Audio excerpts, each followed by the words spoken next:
අද ගේන්න යන්නේ කැම්පස් එකේ එක්සෑම් කාලෙක බ්ලොග් එකක්. ඉතින් මේ දවස්වල අපිට ස්ටඩි ලීව් එක ඉවර වෙන්න දවස් 2-3ක් විතර තියෙන්නේ. සාමාන්‍යයෙන් අපිට ස්ටඩි ලීව් එක හම්බ වෙනවා සති 2ක්. සමහර ෆැකල්ටිස් වලට ඒක වෙනස් වෙනවා. ඉතින් උදේම නැගිටලා මුළු දවස පුරාම අර මාස ගාණක් ඇතුළත මාස 6ක් ඇතුළත උගන්වපු දේවල් මෙමරයිස් කරලා ඒව පාඩම් කරලා කුප්පි දාලා ගොඩ දාන්න තමයි හදන්නේ. ඉතින් මේ දවස් වෙදි කොහොමත් ගෙදර ගියපු කට්ටිය එනවා.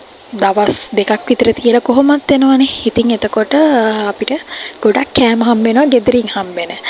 උදේ හම්බුණා කෑම එකක්. ඒ කෑම එකත් කාලා ඊට පස්සේ මට ක්ලාස් තිබ්බා. මම ටියුෂන් කරනවා. ටියුෂන් ක්ලාස් එකේ ක්ලාස් එක තිබ්බ මට 2ට. ඊට පස්සේ මම උදේ පාඩම් කරලා ඉවර වෙලා මට ක්ලාස් එක තිබ්බේ නාවල මම ක්ලාස් එකට ගියා. මේ තියෙන අපේ ෆැකල්ටි බිල්ඩින් එක. ගොඩක් කට්ටිය අහනවානේ ෆැකල්ටි එක කොහෙද තියෙන්නේ කියලා. ඔය තතු පාට දිලිසි තියෙන්නේ අපේ රජධාන. ඊට පස්සේ නුගේගොඩට මම බස් එකක් යනකම් ඉඳලා නුගේගොඩට ගිහිල්ලා නුගේගොඩින් තවත් 172 බස් එකක් අරගෙන මම නාවලට ගියා. මේ තමයි මගේ ක්ලාස් එකේ අවසාන දවස. මම කොළඹ ඇවිල්ලා පටන් ගත්ත පළවෙනි ක්ලාස් එක. ගොඩක් සතුටුයි වගේම ගොඩක් දුක්කුත් තියෙනවා. අවුරුද්දක් පුරාවට මගේ අතේ වියදමට සල්ලි හොයාගත්තේ මේ ක්ලාස් එකේ. අතරම ක්ලාස් කරනවා කියන එක කැම්පස් කාලේ ගොඩක් අය කරන දෙයක්. මොකද ඒක ගොඩක් ලාභ රස්සාවක්. මොකද ගොඩක් මහන්සි වෙන්න ඕනෙත් නැහැ. හැබැයි ගෑනු ළමෙක් නම් පොඩ්ඩක් පරිස්සමින් හොයලා බලලා ක්ලාස් එකට යන්න ඕන. සාමාන්‍යයෙන් හොඳට ක්ලාස් කරනවා නම් මාසෙට 30ක් 35ක් වගේ ගාණක් හොයාගන්න පුළුවන්. මගේ වැඩ බැලන්ස් කරගන්න පුළුවන් නම් මේක තමයි තමන්ගේ අතට ගාණක් හොයාගන්න පුළුවන් හොඳම part time job එක. ක්ලාස් කරනවට අමතරව කැම්පස් ළමයි මීට වඩා ගොඩක් part time jobs කරනවා. කියන හැකියාව මත ඒ වගේ දේවල් තෝරගන්න ඕන. ඒ වගේම තමන් ගැන තමන්ට තියෙන පරිසම ගැන කල්පනා වෙන්න ඕන. ක්ලාස් එක ඉවර වෙන්න පොඩ්ඩක් රෑ වුණා. ජීවිතේ කාර්යබහුල වුණාම එක මිනිස්සු තමන්ගේ ඔළුව නිදහස් කරගන්න එක જાතිය දේවල් කරනවා. මගේ එක දෙයක් තමයි රෑට මේ පත්තු වෙන ලයිට් දිහා බලාගෙන ඉන්න එක. හොස්ටල් එකේ උඩ රූෆ් টොප් එකේ ඉඳන් ඈතට පේනවා ලුම්කුලන සර්ට නැගුණ බිල්ඩින්. ඒ වගේ පාට ලයිට් ලස්සනට මුළු කොළඹම පේනවා සමහර වෙලාවට. කොළඹම නෙවෙයි කොටසක් ඈතට ලස්සන බිල්ඩින් පේනවා. ඊපස්සේ විජේරාමෙන් බැහැලා මට print outs වගේක් ගන්න තිබ්බා. ඒ ටිකත් අරගෙන හෙට එක්සෑම් එකට ලියන්න පෑන් වගේකුත් අරගෙන මම හොස්ටල් එකට ගියා. තම කතාව එක්සෑම් කාලෙට විතරයි සාමාන්‍යයෙන් පාඩම් කරන්නේ. එක්සෑම් කාලෙට කුප්පි දාලා ඩිස්කස් කරලා ඒ දේවල් කරලා ගොඩ දාගන්නවා මිසක් මම නම් හිතන්නේ තනියම ගොඩ දාගන්න පුළුවන් කියලා. නෝට්ස් ගන්නෙත් එක්සෑම් එකට කලින් දවසේ. මේ යන්නේ දැන් නම් වෙලාව එච්චරම රෑ වෙලා නැහැ. නමුත් පොඩි කරවලක් තියෙනවා මේ දවස්වල වැස්ස නිසා වෙන්නේ නැති.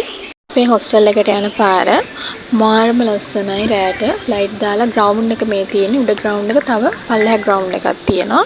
අද මොකක් හරි ස්පෝර්ට් මීට් එකක් තිබිලා තියෙනවා කාගේ හරි ෆැකල්ටි එක්ක. එස්කිවින් එක තමයි මේ තියෙන්නේ. ඉතින් මේ පාර පුරාවට ගියපු කට්ටිය කොච්චර ඇද්ද?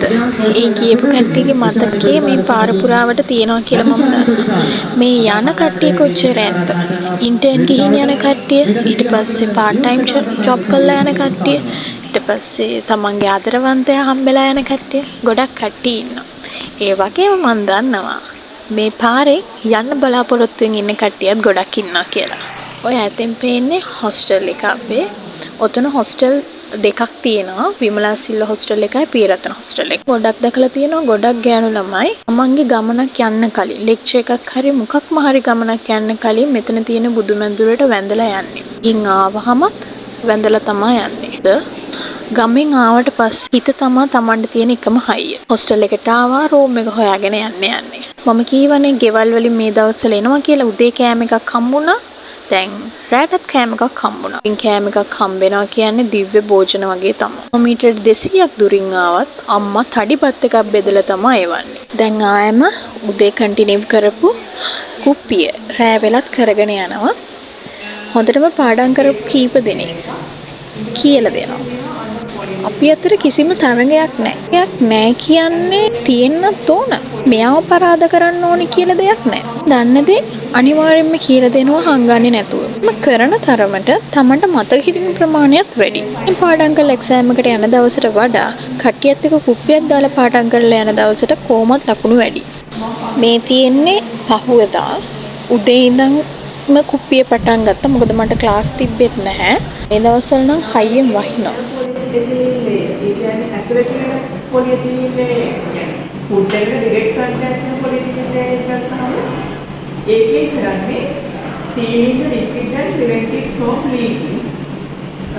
එයාලා ලික්විඩ් එක ලීක් වෙන එක නැති කරලා සීල් කරනවලු.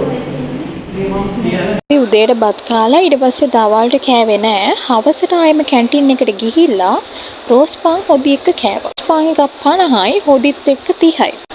තේ එකක් 10යි. ඒ හොදිත් එක්ක රෝස් පාන් කාලා ආයෙම අපි පාඩම් කරන්න ගියා.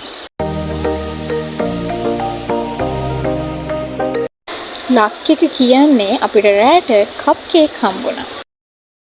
කේක් කාලා තේ බීලා පාඩම් කරන එක තමයි මේ දවස්වල කරන්න තියෙන්නේ. මේ ඇඩ්මිෂන් එක ඒ කියන්නේ පාඩම් කරලා ඉවර වෙලාද එක්සෑම්.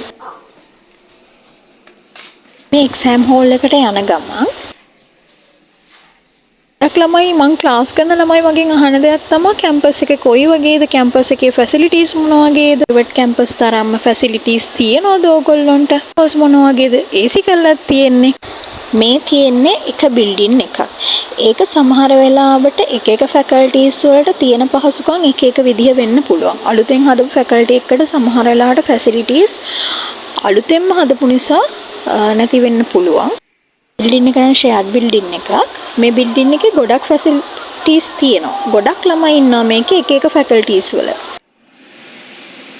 මම මේ වීඩියෝ කොටස කරන්න මූලිකම හේතුව තමයි පොඩ්ඩක් පෙන්වන්න කොච්චර ෆැසිලිටිස් තියෙනවද කියලා. මම දවසක හොස්ටල් එකේ වීඩියෝ එකක් කරොත් කියන්නම් කොච්චර අපිට ෆැසිලිටිස් තියෙනවද කියලා.